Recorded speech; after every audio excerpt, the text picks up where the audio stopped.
Assalamualaikum warahmatullahi wabarakatuh. Kembali lagi dengan saya Fili Parawita, dan di sebelah kiri saya ada Kak Joseph selaku dari Sekretariat HMI. Yang di sini saya akan bertanya kepada beliau yang temanya itu mengenai politik di mata masyarakat. Oke, baiklah. Bagaimana politik di mata masyarakat itu, Pak? Oke, jadi sebelumnya perkenalkan, nama saya Muhammad Yusuf Olivio. Saya Ketua Umum HMI Komisariat PTK. Hari ini saya kedatangan tamu dari teman-teman Ilkom yang katanya ada tugas podcast. Jadi mungkin sebenarnya bagus ini. Jadi kita sebagai pemuda juga hari ini kan kita kurang peduli dengan politik. Tapi ini saya lihat bibit dari teman-teman ini cukup peduli dengan politik. Artinya apa? Saya punya optimisme ke depan bahwasannya Indonesia Emas yang digaungkan oleh Presiden itu insya Allah bakal tercapai. Karena politik itu harus diisi dengan orang-orang yang baik. Supaya apa? Supaya sistem negara kita pun baik. Tapi ketika kita orang-orang baik tidak mau berpolitik, maka jangan berharap bahwasanya Indonesia akan baik-baik saja. Apakah coba Kakak tolong kasih contoh gitu mengenai politik di mata masyarakat itu seperti apa? Oke, jadi kalau kita udah ngomongin money politik, ini sebenarnya nggak jauh-jauh lagi ya tentang dengan negara berkembang gitu. Nah, hari ini bisa kita lihat sama-sama gitu bahwasannya Indonesia ini kan negara berkembang. Nah, ketika negara berkembang, otomatis kondisi ekonominya pun pasti belum seperti negara-negara maju. Nah, salah satu faktor yang menyebabkan money politik itu adalah dia kembali lagi biasanya dia ke faktor ekonomi.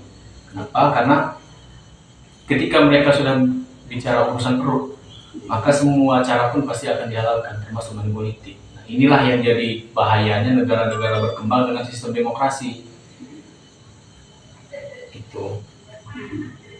Terus bagaimana strategi Kakak? Apa yang dilakukan untuk mengatasi masalah maraknya sikap golput di dalam proses demokrasi di Indonesia?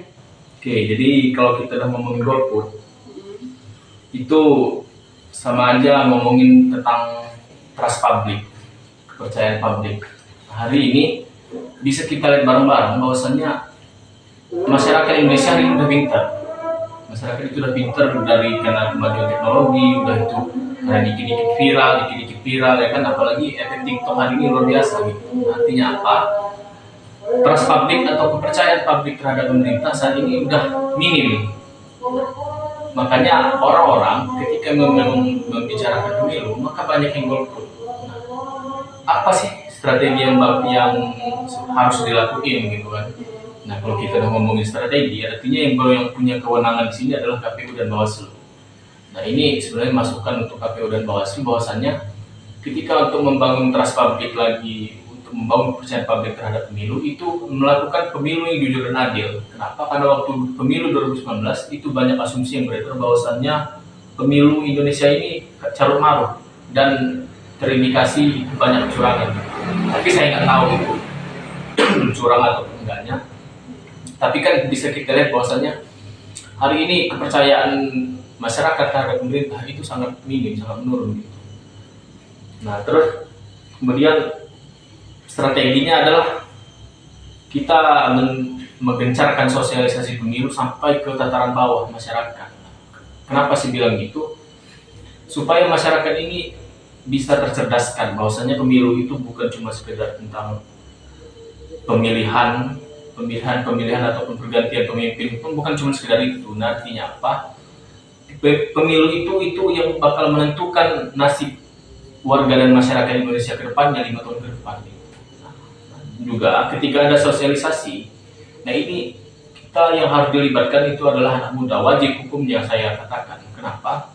Karena di 2024 nanti pemilu itu akan dipenuhi, atau saya baca hasil survei di salah satu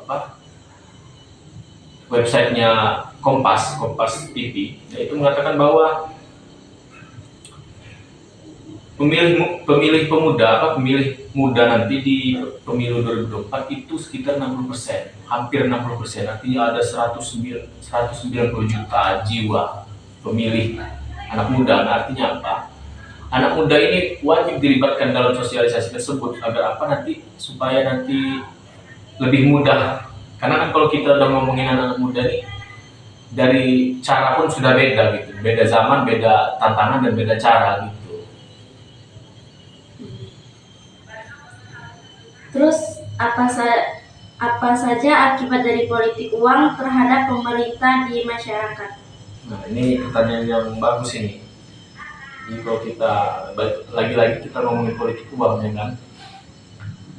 Jadi salah satu efek dari politik uang ini bakal adanya sistem pemerintahan yang carut marut. Contoh, saya nggak bilang hari ini sistem pemerintahan kita carut marut ya, tapi kita semua bisa lihatlah, masyarakat saya rasa sudah cerdas gitu. Salah satu dampak dari money politik itu adalah sistem pemerintahan yang kacau balau. Nah, siapa sih yang menyebabkan sistem pemerintahan kacau balau ini? Pada dasarnya kalau kita ngomongin money politik, kadang-kadang kita sebagai masyarakat ini terkesan munafik, saya bilang.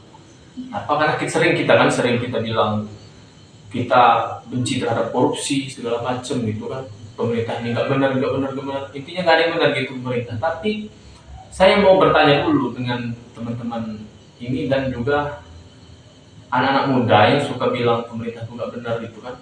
Tapi kita tuh nggak sadar bahwasannya yang membuat mereka nggak benar itu adalah diri kita sendiri. Kenapa? Karena secara nggak langsung dari efek dari politik uang itu balik lagi ke diri kita gitu, kembali lagi ke masyarakat bawah yang bakal menjadi imbasnya gitu. Nah, artinya apa? Ke depan saya punya cita-cita, saya punya harapan bahwasanya pemuda itu nggak boleh lagi kena money politik, harus lebih cerdas dalam menentukan pilihannya. Supaya apa? Supaya warga dan masyarakat ini bisa lebih tertata dan pemerintah pun nggak ada lagi yang carut marut gitu. Terus mengapa politik uang itu melanggar HAM dan apakah money politik itu dapat memiliki sanksi? Oke. Jadi kalau kita udah ngomongin HAM itu kan hak asasi manusia gitu kan. Kita diberi kebebasan memilih. Apalagi kalau di pemilu itu kita mempunyai hak untuk memilih dan hak untuk dipilih. Nah, hari ini ketika ngomongin money politik, maka secara nggak langsung ketika kita sudah diberi uang atau imbalan, itu hak politik kita sudah diambil sama mereka. Kenapa? Karena ketika kita milih pun itu pasti terpaksa. Karena karena sudah dikasih uang, pasti kita bakal milih yang ngasih uang. Ujungnya apa? Yang awalnya kita mau milih yang benar-benar, terus milih yang punya visi misinya bagus, tapi kita cederai hak itu, malah kita milih yang punya uang. Nah, itu yang melanggar HAM-nya. Terus kemudian ngomongin sanksi. Nah, sanksi ini kalau saya sering baca-baca itu, jadi di pemilu itu biasanya kalau ada sudah ada praktek money politik, itu ada sanksinya. Sanksinya itu biasanya sanksi administrasi berupa pembatalan pasangan calon kalaupun itu pilkada. Begitu pula misalkan kalau dia pileg pemilihan legislatif, biasanya ada pembatalan calon ataupun bisa digugat lah nantinya. Itu sesuai dengan aturan di KPU itu pasal 73 ayat 2. Nah, terus kemudian dari sisi pidananya nih yang kita omongin. Sisi pidananya jelas. Jadi kan kita udah ngomongin suap menyuap juga ujungnya. Nah, ini diatur di Undang-Undang Nomor 10 Tahun 2016 pasal 187 ayat A ayat 1. Itu pidana penjaranya itu paling singkat 3 tahun, paling maksimalnya itu 7 tahun. 6 tahun maksud saya, 6 tahun penjara. Sama ada denda berupa uang, itu 200 juta sampai dengan 1 miliar. Itu. Baik, mungkin itu saja Kak yang mungkin saya tanyakan, ya insya Allah saya pahami dan saya dalamin. Sebelumnya terima kasih ya Kak atas waktunya. Di sini saya Penny Parwita dan sebelah saya Yosef Alipio. Kami mengundurkan diri dan terima kasih. Sampai jumpa. Ya.